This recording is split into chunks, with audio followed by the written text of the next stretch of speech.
प्यारे जी अब गुण पुत्रान प्यारे जी अब गुण पुत्रान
सुत अपराध करत है जेते जननी चीत न राख सतेते रामैया हम बारिक तेरा काहे न खंडस अवगण मेरा जे अत्रोप करे करताया ताकि चीत न राख समाया चिंत पवन मन पर्यो हमारा ना बिना कैसे पुत्र सपारा देह विमल मत सरा शरीर सहज सहज पुनर्वय कबीरा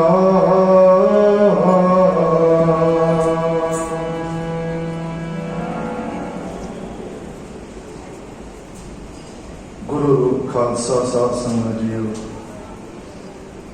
जितने भी आप गुरमुख माई भाई वालिए लो जहान शब्द अवतार धन धन श्री गुरु ग्रंथ साहिब महाराज की पावन हजूरी ਅਤੇ पूर्ण महापुरख धन धन संत दासर सिंह जी रेगो साहिब वाले पूर्ण पुरख संत बाबा ईश्वर सिंह जी राड़ा साहिब वाले पूर्ण पुरख संत बाबा किशन सिंह जी राड़ा साहिब वाले इन्होंने महापुरखों ने इस स्थान से महान तपस्या कर दी जिसनों पवित्र ते पावन कर दिता। गुरबाणी का फरमान है 68 तीर्थ जह साध भगत है तह बैकुंठ जह नाम उचरे। जिस स्थान पे परमेश्वर के दरों घरों पूर्ण महापुरख आप दे चरण रख देंगे हैं। वो धरती वो थां 68 तीर्थों का रूप धारण कर लेंदी है। ऐसे गुरबाणी फरमान करती है। 68 तीर्थ निवास उथे कर दे जित साधु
सारे ही उस पावन तीर्थ से महावारी जोड़ मेले से इकट्ठा होकर गुरबाणी के कीर्तन गुरमत दियां विचारां अते उन्हां महापुरखां दी पावन धूड़ नूं मस्तक दे उपर लांदे हो। जो अज का दिहाड़ा है शिरोमणि भगत कबीर साहब जी उन्हों का जन्म दिहाड़ा है। सब तो ज़्यादा बाणी भगतां दे विचों आदि श्री गुरु ग्रंथ साहिब महाराज के अंदर शहीदां दे सरताज बाणी के बोहित सर्व शक्तिमान धन धन श्री गुरु अर्जन देव महाराज जी ने बाणी अंकित की। भगत कबीर साहब जी जिन्हां का जन्म बनारस कांसी विखे जुलाहियां दे घर होया। नीरू अते नीमा माता पिता उन्हां दे घर जो शास्त्रां च लिखिया है वाद विवाद है। कोई कहने प्रगट हुई अखास विचों, कई लेखकों का लेख है कि उन्होंने इस संसार की मर्यादा अनुसार इस मात लोक के उपर जन्म धारणा किया, शरीर की परवरिश हुई, कुछ बड़े होए अते मन दे विच गुरु धारण की आशा उत्पन्न हुई कि जो संसारिक कार विहार हैं इन्हां च गुण प्राप्त करने वास्ते उस्ताद की लोड़ है। पर भगत कबीर साहब जी के मन में उस अकाल पुरख जिन्होंने 3 लोक साजे हैं, 14 भावों की रचना की है, आकाश पताल बनाए हैं, उन्होंने मिलाप की जिज्ञासा मन में उत्पन्न होती है। उसका जिक्र भी भगत कबीर साहब जी कथन करते हैं। पंथ निहारे कामनी लोचन भरी दिल उसासा पुर न भेजै पग न खिसै हर दर्शन की आशा उड़ो न काका कारे पेग मिलीजे अपने राम प्यारे कहत कबीर जीवन पद कारण हर की भगत करीजै एक आधार नाम नारायण रसना राम रंजै। हर दर्शन की आशा मेरे मन हर दर्शन की आशा, हर दर्शन की आशा मेरे मन हर दर्शन की आशा।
मन दे विच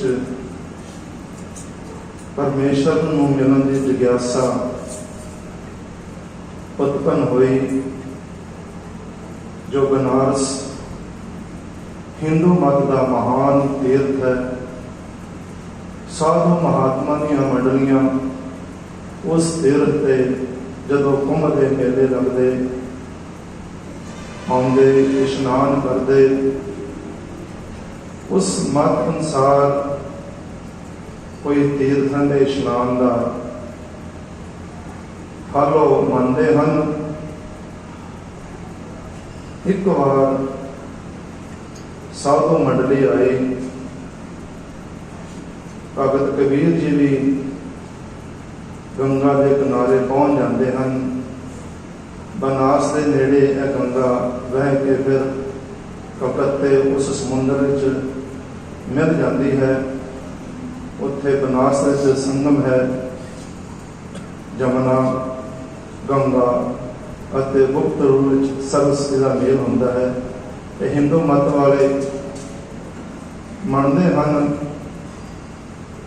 गंगा के किनारे गए साधुओं की मंडली फतेह बुलाई ਅਤੇ आपके मन का जिक्र करना किया कि मेरे मन में परमेश्वर को मिलन वास्ते जिज्ञासा उत्पन्न हुई है, कोई साधन दसो। वो साधु मंडली के विचों एक मुखी महात्मा ने कहना किया, कबीर साईं, जेकर तू परमेश्वर को मिलना चाहना है तो किसी मिले हुए महापुरख की संगत कर, उन्होंने गुरु धारण कर, फिर तेनों वाहिगुरु की प्राप्ति होगी। गुरु धारण किए बिना उस परमेश्वर का ज्ञान नहीं होता, जिसका जिक्र गुरबाणी के अंदर भी ऐसा आता है। गुर बिन ज्ञान न होए, गुर बिन ज्ञान न होए, गुर बिन ज्ञान न होए, गुर बिन ज्ञान न होए।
मुखी महात्मा ने कहना किया कि इस बनारस शहर के विच रामानंद जी पूर्ण पुरख हैं, जिन्हों का उच्ची जाति में जन्म है, ज्ञानवान हैं, उन्होंने शरण ग्रहण कर उतों रस्ता पुछ उसकी कमाई कर फिर परमेश्वर के नाल अभेद हो जाएगा। उस समय दे विच जात पात वर्णा का बड़ा भेदभाव से ब्राह्मणवाद ने 4 हिस्सों च मनुखों को वंडिया होया सी। ब्राह्मण, खतरी, सूद अते वैश्य, इन्हां दे लैदा कर्म उच्ची जाति वाले नीवी जाति दे नाल घिरना करते, इत्थों तक के परछावें ताईं नहीं लंघदे सन। उसनूं गुरु दे दस पै गई। भाई गुरदास जी उन्होंने रामानंद जी अते कबीर साहब के मिलाप वास्ते किस तरह मंत्र बनी, किस तरह गुरु चेले का मिलाप होया, एक पौड़ी उच्चारण की है। होए बिरगत बनारसी रहिंदा रामानंद गोसाई, अमृत वेले उठ के जांदा गंगा नहावन ताई।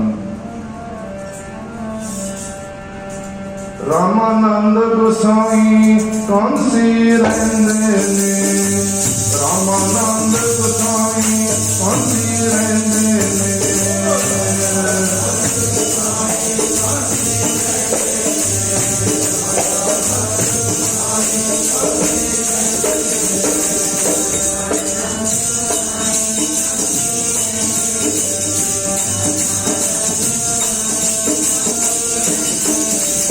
रामानंद गोसाई कांसी रहिंदे ने, रामानंद गोसाई कांसी रहिंदे ने।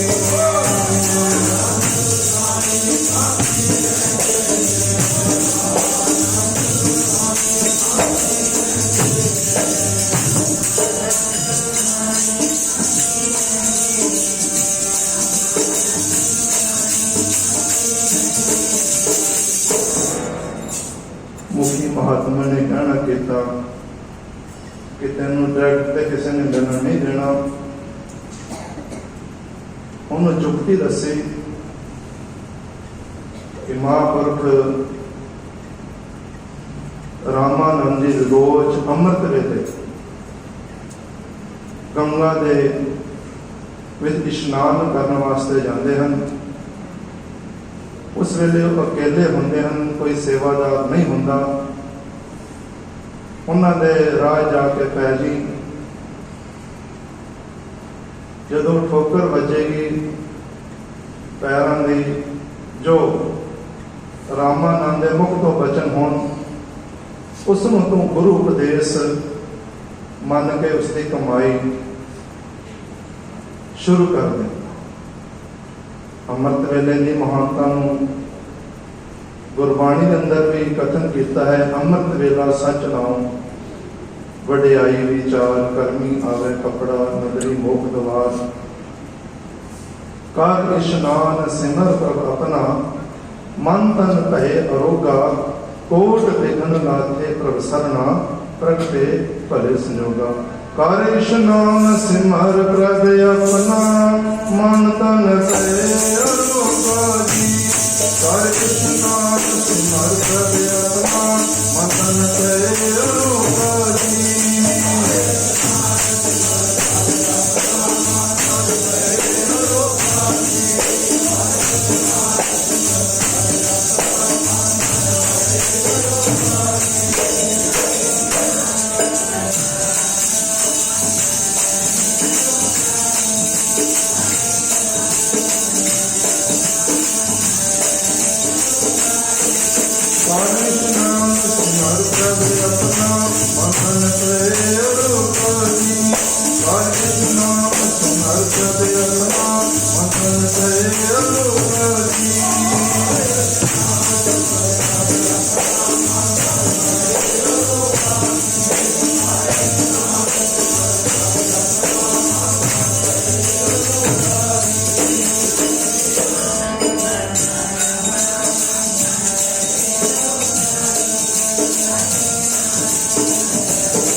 कबीर साहब जी ने जुक्ति पूछी गुरु धारण करने वास्ते।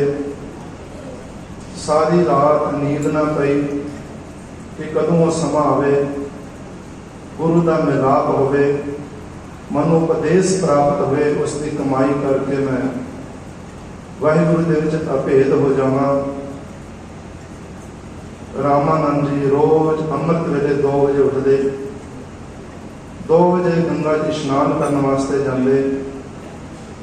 उधर कबीर साहब ने भी रस्ता पुछ के जिस रस्तों महात्मा स्नान करने वास्ते जाते, राह च लम्मे पै जाते हैं।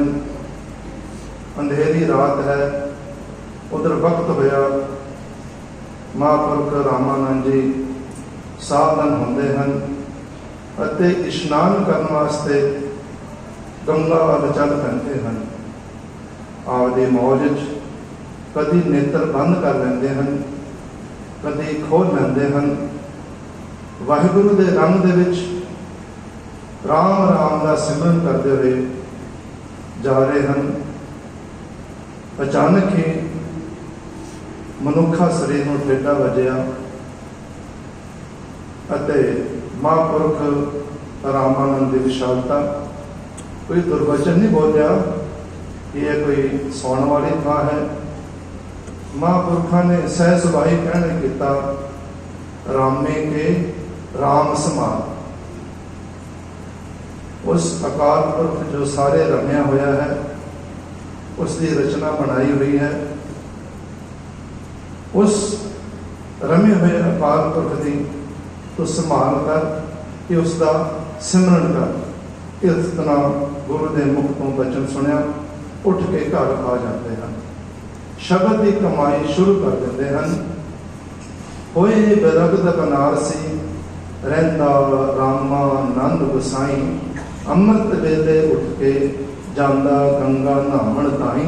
अगों ही दे जाए कै लम्मा पिया, कबीर लिथाई। पैरी टुम उठा लिया, बोलो राम सिख समझाई। जो लोहा पास छोड़े, चंदन वास निम बहकाई। अगे भाई गुरदास जी प्रमाण देंदे हैं कि मानो लोहे नूं पास की शोभ प्राप्त हो गई, निम नूं चंदन की संगत प्राप्त हो जाए। कबीर साहब जी इसका जिक्र करते हैं, कबीर चंदन का बिरवा भला, बेड़ियों ढाट पलास।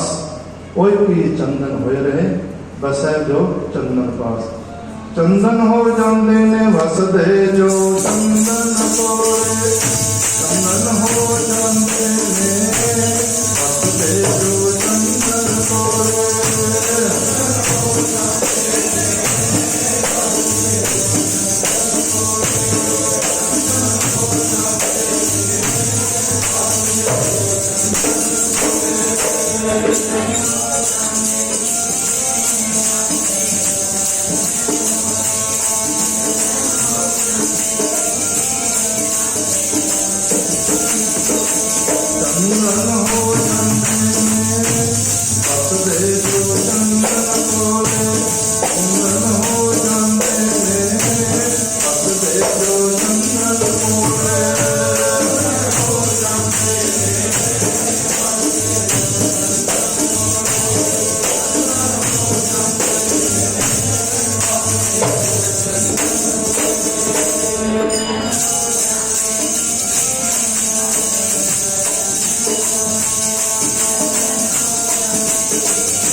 जो लोहा पास छुहे चंदन वास निम महकाई पशु परे तो देवकर पूरे सतगुर दी वडियाई। अगे भाई गुरदास जी फरमान करते हैं कि जिस गुरु ने मेहर करके प्रेत बुद्धि वाले पशु बुद्धि वाले उन्होंने उपदेश करके देवता बना दिता, ऐसे गुरु तो क्यों न बलिहारे जाइए। बलिहारी गुरु आपने द्यो हाड़ी सदवार जिन मानस ते देवते किए करत न लागी वार। नारायण नरपत नमस्कार ऐसे गुरु को बल बल जाइए आप मुक्त मोह तारे। पूरे सतगुर दी है वडियाई पशुआ तो किसे देवते पूरे सतगुर दी है वडियाई पशुआ तो किसे देवते।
जदों कबीर साहब नूं महापुरख रामानंद पासों उपदेश प्राप्त हो गया तो उपदेश की कमाई शुरू कर दी। अमृत वेले की संभाल गुरु के शब्द का अभ्यास दिन में अपने पिता पुरखी जो कारज कपड़ा बुनना बुन के बाजार में बेच के जो कुछ मिलना अपने परिवार की संभाल करनी। जदों कुछ वड्डे हुए माता पिता ने शादी कर दी भगत कबीर जी की लोई जी के नाल समा पा के घर विच सपुत्री अते सपुत्र ने जन्म लेना किया। नाम रखा गया कमाली सपुत्री का अते कमाला नाम पुत्र का रखा। साध संगत जीओ जो गुरु के शब्द की नाम की कमाई करता है, भाएं वो उच्ची जात है, भाएं नीवी जात है, भाएं वो सुधर है, भाएं वो वैष्णो है, भाएं वो ब्राह्मण है, भाएं वो खत्री है, भाएं कोई पापी है, कोई राजा है, कोई वजीर है, कोई सिख है, कोई धर्मी है, कोई अधर्मी है। यह नाम की वडियाई है जो विधि पूर्वक परमेश्वर के नाम का सिमरन करता है, उसकी वडियाई फिर परमेश्वर आप करवाता है। उन्होंने आप की वडियाई चंगी लगती है, भगतों की वडियाई कराता है। वो जरिए ਵਾਹਿਗੁਰੂ ਦੀ ਵਡਿਆਈ ਹੋ ਜਾਂਦੀ ਹੈ। ਸਤਿਗੁਰ ਜੀ ਫਰਮਾਨ ਕਰਦੇ ਹਨ, ਜਿਸ ਨੀਚ ਕੋ ਕੋਈ ਨਾ ਜਾਣੈ, ਨਾਮ ਜਪਤ ਹੋ ਚੌਂਕਟ ਮਾਨੈ, ਦਰਸ਼ਨ ਮੰਗੋ ਦੇਹ ਪਿਆਰੇ, ਤੁਮਰੀ ਸੇਵਾ ਕੌਣ ਕੌਣ ਨਾ ਤਾਰੇ, ਜਾ ਕੇ ਨਿਕਟ ਨ ਆਵੇ ਕੋਈ, ਸਗਲ ਸ੍ਰਿਸ਼ਟ ਉਆ ਕੇ ਚਰਨ ਮਲ ਧੋਈ, ਜੋ ਪ੍ਰਾਨੀ ਕਾਹੂ ਨਾ ਆਵਤ ਕਾਮ, ਸੰਤ ਪ੍ਰਸਾਦ ਤਾਕੋ ਜਪਿਆ ਨਾਮ, ਸਾਧ ਸੰਗ ਮਨ ਸੋਵਤ ਜਾਗੇ, ਤਾ ਪ੍ਰਭ ਨਾਨਕ ਮੀਠੇ ਲਾਗੇ। ਨਿਜ ਚੌਹੀ ਕੁੰਟੀ ਪ੍ਰਗਟ ਹੋਏ, ਜਪ ਕੇ ਪਰਮਾਤਮਾ ਨੂੰ, ਚੌਹੀ ਕੁੰਟੀ ਪ੍ਰਗਟ ਹੋਏ, ਜਪ ਕੇ ਪਰਮਾਤਮਾ ਨੂੰ।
ਜਦੋਂ ਕਬੀਰ ਸਾਹਿਬ ਜੀ ਨੇ ਇੱਕ ਮਨ ਹੋ ਕੇ ਪਰਮੇਸ਼ਰ ਦੇ ਨਾਮ ਦੀ ਆਰਾਧਨਾ ਕੀਤੀ, ਦੂਰ ਦੂਰ ਤੱਕ ਮਹਿਮਾ ਫੈਲ ਗਈ।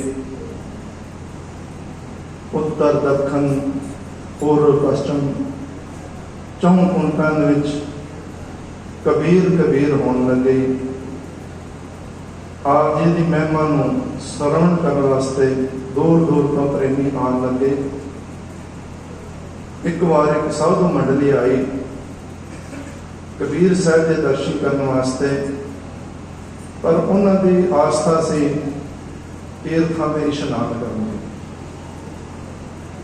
ਵਿਧੀ ਪੂਰਵਕ ਇਸ਼ਨਾਨ ਕਰੀ ਜੋ, ਇਸੇ ਵਿੱਚ ਹੀ ਕਲਿਆਣ ਹੈ। ਸਾਧੂਆਂ ਦੀ ਮੰਡਲੀ ਆਈ, ਕਬੀਰ ਸਾਹਿਬ ਨੇ ਬੇਨਤੀ ਕੀਤੀ, ਮਹਾਤਮਾ ਜੀਓ, ਅਸੀਂ 68 ਤੀਰਥਾਂ ਦੇ ਇਸ਼ਨਾਨ ਕਰਨ ਵਾਸਤੇ ਜਾ ਰਹੇ ਹਾਂ। ਬਹੁਤ ਅੱਛਾ ਹੋਵੇਗਾ ਜੇਕਰ ਆਪ ਵੀ ਸਾਡੇ ਨਾਲ ਚਲੋ, ਸਤਸੰਗ ਬਣੇਗਾ, ਪਰਮੇਸ਼ਰ ਦੇ ਨਾਮ ਦੀਆਂ ਵਿਚਾਰਾਂ ਹੋਣਗੀਆਂ, ਹੋਰ ਲਾਭ ਪ੍ਰਾਪਤ ਹੋਵੇਗਾ। ਇਹ ਸਰਵਣ ਕਰਕੇ ਭਗਤ ਕਬੀਰ ਸਾਹਿਬ ਜੀ ਬੋਲਣ ਲੱਗੇ ਕਿ ਤੁਹਾਡੇ ਮਤ ਅਨੁਸਾਰ ਕੁਛ ਫਲ ਹੋਵੇਗਾ ਤੀਰਥਾਂ ਦੇ ਇਸ਼ਨਾਨ ਦਾ, ਪਰ ਮੈਂ ਇਸ ਗੱਲ ਨੂੰ ਨਹੀਂ ਮੰਨਦਾ। ਜੇਕਰ ਮਨ ਦੇ ਵਿੱਚ ਮੈਲ ਹੈ, ਤੀਰਥਾਂ ਤੇ ਇਸ਼ਨਾਨ ਕਰਦਾ ਹੈ, ਉਸ ਨੂੰ ਸਭ ਗਤੀ ਨਹੀਂ ਪ੍ਰਾਪਤ ਹੋਵੇਗੀ। ਜੋ ਉੱਚਾ ਤੇ ਸੁੱਚਾ ਜੀਵਨ ਹੈ, ਸ਼ੁਭ ਕਰਮਾਂ ਦੇ ਨਾਲ ਹੀ ਹੋਣਾ ਹੈ। ਉਹਨਾਂ ਨੂੰ ਉਪਦੇਸ਼ ਕਰਦੇ ਹੋਏ ਭਗਤ ਕਬੀਰ ਸਾਹਿਬ ਜੀ ਨੇ ਇੱਕ ਸ਼ਬਦ ਉਚਾਰਨ ਕੀਤਾ, ਅੰਤਰ ਮੈਲ ਜੇ ਤੀਰਥ ਨਾਵੈ, ਤਿਸ ਬੈ ਕੁੰਠ ਨਾ ਜਾਣਾ, ਲੋਕ ਪਤੀਨੇ ਕਛੂ ਨਾ ਹੋਵੇ, ਨਾ ਹੀ ਰਾਮ ਇਆਨਾ। ਭਗਤ ਕਬੀਰ ਸਾਹਿਬ ਜੀ ਕਹਿੰਦੇ ਹਨ ਕਿ ਲੋਕਾਂ ਦੀ ਵਾਹ ਵਾਹ ਲੈਣ ਵਾਸਤੇ ਵੀ ਮੈਂ 68 ਤੀਰਥਾਂ ਤੇ ਇਸ਼ਨਾਨ ਕਰ ਰਿਹਾ, ਇਸ ਦਾ ਕੋਈ ਲਾਭ ਨਹੀਂ ਜੇਕਰ ਮਨ ਦੇ ਵਿੱਚ ਕਾਮ, ਕ੍ਰੋਧ, ਲੋਭ, ਮੋਹ, ਹੰਕਾਰ, ਈਰਖਾ, ਰਾਗ, ਗ੍ਰਹਿਸਤੀ ਮੈਲ ਹੀ ਹੈ, ਇਹੀ ਨਹੀਂ ਦੂਰ ਕੀਤੀ ਤਾਂ ਤੀਰਥਾਂ ਦੇ ਇਸ਼ਨਾਨ ਕਰਨ ਦਾ ਕੀ ਲਾਭ ਹੈ। ਅੰਤਰ ਮੈਲ ਜੇ ਤੀਰਥ ਨਾਵੇ, ਤਿਸ ਬੈਕੁੰਠ ਨ ਜਾਣਾ ਜੀ। ਅੰਤਰ ਮੈਲ ਜੇ ਤੀਰਥ ਨਾਵੇ, ਤਿਸ ਬੈਕੁੰਠ ਨ ਜਾਣਾ ਜੀ।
ਕਬੀਰ ਸਾਹਿਬ ਜੀ ਕਹਿਣ ਲੱਗੇ, ਉਸ ਅਕਾਲ ਪੁਰਖ ਦੀ ਪੂਜਾ ਕਰੋ, ਉਸ ਦੀ ਆਰਾਧਨਾ ਕਰੋ ਜੋ ਸੱਚਾ ਨਾਮਣ ਹੈ, ਜੋ ਗੁਰੂ ਦੇ ਕਹੇ ਉਪਦੇਸ਼ ਨੂੰ ਕਮਾਓ, ਉਸ ਦੇ ਉੱਪਰ ਪਹਿਰਾ ਦਵੋ ਤਾਂ ਕਲਿਆਣ ਹੋਵੇਗੀ। ਪੂਜੋ ਰਾਮ ਏਕ ਹੀ ਦੇਵਾ, ਸਾਚਾ ਨਾਮਣ ਗੁਰ ਕੀ ਸਿੱਧ। ਸਾਚਾ ਨਾਮਣ ਜੀ ਗੁਰ ਕੀ ਸੇਵਾ, ਗੁਰ ਕੀ ਸੇਵਾ। ਸਾਚਾ ਨਾਮਣ ਜੀ ਗੁਰ ਕੀ ਸੇਵਾ, ਗੁਰ ਕੀ ਸੇਵਾ।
ਕਬੀਰ ਸਾਹਿਬ ਜੀ ਕਹਿਣ ਲੱਗੇ, ਜੇਕਰ ਤੁਹਾਡੀ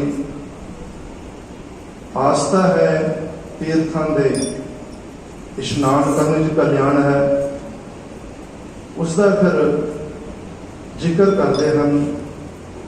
ਜਗ ਕੇ ਮੱਚਣ ਜੇਗਤ ਹੋਵੇ, ਨਿਤ ਨਿਤ ਮੇਂਢਕ ਨਾਵੇ, ਜੈਸੇ ਮੇਂਢਕ ਤੈਸੇ ਹੋਏ ਨਰ, ਫਿਰ ਜੋਨੀ ਆਵੇ। ਮਨੋ ਕਠੋਰ ਮਰੈ ਪਾਨਾਸ, ਨਰਕ ਨਾ ਬਾਚਿਆ ਜਾਈ। ਹਰ ਕਾ ਸੰਤ ਮਰੈ ਹਡੰਬੈ, ਤਾਂ ਸਗਲੀ ਸੈਨ ਤਰਾਈ। ਦਿਨਸ ਨ ਰਹਿਣ ਭੇਦ ਨਹੀਂ ਸਾਸਤਰ, ਤਹਾਂ ਬਸੈ ਨਿਰੰਕਾਰਾ। ਕਹੇ ਕਬੀਰ ਨਰ ਤਿਸੈ ਧਿਆਵੋ, ਬਾਵਰਿਆ ਸੰਸਾਰ। ਜੇਕਰ ਇਸ਼ਨਾਨ ਕਰਨ ਮਾਤਰ ਹੀ ਕਲਿਆਣ ਹੈ, ਫਿਰ ਤਾਂ ਸਾਰੇ ਮੈਂਡਕ ਜੋ 24 ਘੰਟੇ ਹੀ ਪਾਣੀ 'ਚ ਰਹਿੰਦੇ ਹਨ, ਉਹਨਾਂ ਦੀ ਕਲਿਆਣ ਹੋ ਜਾਣੀ ਚਾਹੀਦੀ ਹੈ, ਪਰ ਉਹ ਵੀ ਮੁੜ ਮੁੜ ਜਨਮ ਲੈਂਦੇ ਹਨ। ਕਈਆਂ ਨੇ ਮੰਨਿਆ ਹੈ ਕਿ ਜੋ ਬਨਾਰਸ ਦੇ ਵਿੱਚ ਸਰੀਰ ਛੱਡਦਾ ਹੈ, ਮੁਕਤ ਹੋ ਜਾਂਦਾ ਹੈ। ਇਸ ਦੇ ਉੱਪਰ ਵੀ ਭਗਤ ਕਬੀਰ ਸਾਹਿਬ ਦਾ ਕੋਈ ਨਿਸ਼ਚਾ ਨਹੀਂ। ਜੇਕਰ ਮਨ ਦੇ ਵਿੱਚ ਕਠੋਰਤਾ ਹੈ, ਜੇਕਰ ਉਹ ਬਨਾਰਸ ਦੇ ਵਿੱਚ ਮਰਦਾ ਹੈ ਤਾਂ ਮੁਕਤ ਨਹੀਂ ਹੋਵੇਗਾ, ਵੈਕੁੰਠਾਂ ਨੂੰ ਨਹੀਂ ਜਾਵੇਗਾ। ਉਹਨਾਂ ਨੂੰ ਆਪ ਦੇ ਕੀਤੇ ਕਰਮਾਂ ਦਾ ਫਲ ਨਰਕ ਭੋਗਣੇ ਹੀ ਪੈਣਗੇ। ਜੇਕਰ ਰੱਬ ਦਾ ਪਿਆਰਾ जिसने नाम का सिमरन करके उस परम गति ਨੂੰ पूर्ण अवस्था ਨੂੰ प्राप्त कर लिया है, भावे हडंबा धरती च मरे, ਉਹਦੇ संगी साथी सारे ही तर जाते हैं। उस निरंकार का वासा जिथे ना दिन है ना रात है ना कोई तीर्थ है, उत्थे निरंकार वसता है, उसका सिमरन करना। कहे कबीर नर तिसै ध्याओ बाबर या संसार। है संसार का उस अकाल पुरख को छड़ के और बाहरले कर्मां च लग्या होया है, उस सच्चे परमेश्वर का सिमरन करो, तानू परम गति प्राप्त होगी। है भगत कबीर साहब का निश्चय है, जो उन्होंने आप कमाना किया, आपदे गुरु की सेवा की, नाम का सिमरन किया। धन गुरु नानक देव महाराज जी ने भी कलयुग जीवां की उम्रां छोटियां जान के, मन मैले जान के सौखे साधन दसे भी गुरु घर की सेवा, साध संगत की सेवा, गुरबाणी पढ़ो, शब्द का अभ्यास करो, कीर्तन करो, कथा करो, सिखो। यह साधन हैं मुक्ति दे। जो जो भी श्रद्धा भावना के नाल यह करता है, उन्होंने परम अवस्था प्राप्त हो जाती है। लोड़ है श्रद्धा भावना निर्माणता के नाल गुरु के उपदेश को सुन के उसकी कमाई करने की लोड़ है। सो सतगुर की रहमत बख्शिश कर, जो गुरमतियां विचारां हुई हैं दासां दे सारी संगत के हृदय च है, प्रवेश कर, इसकी कमाई करिए, अपना भी जीवन सफल हो जाए। भगत कबीर साहब के प्रकाश दिहाड़े दियां सारिया संगतां नूं लख लख बधाइयां होन। समा हो चुका है, गुरसूत्र पढ़ते हाँ, फिर अरदास हुक्मनामा अगला प्रोग्राम सरन करके वाहिगुरु वाहिगुरु करते हुए आप अपने कार विहार च प्रवृत्त होंगे। धन है धन है धन है गुरु नानक साहिब, धन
ਵਾਹਿਗੁਰੂ ਵਾਹਿਗੁਰੂ ਵਾਹਿਗੁਰੂ ਵਾਹਿਗੁਰੂ ਵਾਹਿਗੁਰੂ ਬੋਲ।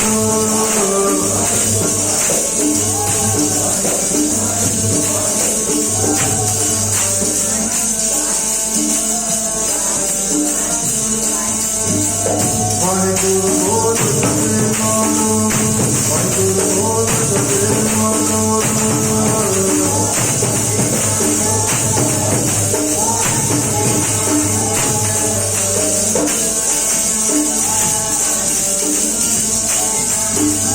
ਵਾਹਿਗੁਰੂ ਵਾਹਿਗੁਰੂ ਬੋਲ ਪਿਆਰਿਆ ਤੇਰਾ ਪਿਆਰਾ ਲੇਗਾ ਬੋਲ ਪਿਆਰਿਆ।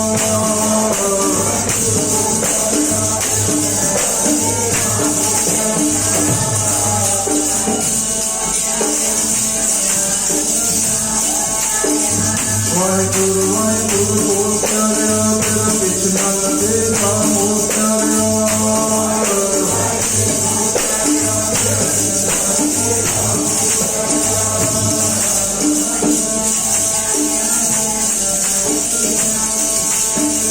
ਸਤਿਨਾਮ ਸ੍ਰੀ ਵਾਹਿਗੁਰੂ ਬੋਲ, ਸਤਿਨਾਮ ਸ੍ਰੀ ਵਾਹਿਗੁਰੂ ਬੋਲ।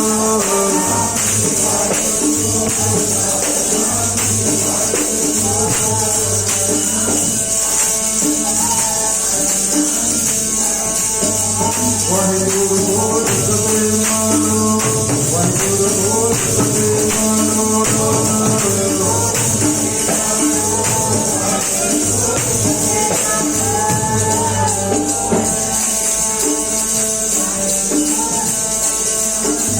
ਸਤਿਨਾਮ ਸ੍ਰੀ ਵਾਹਿਗੁਰੂ ਬੋਲ, ਸਤਿਨਾਮ ਸ੍ਰੀ ਵਾਹਿਗੁਰੂ ਬੋਲ।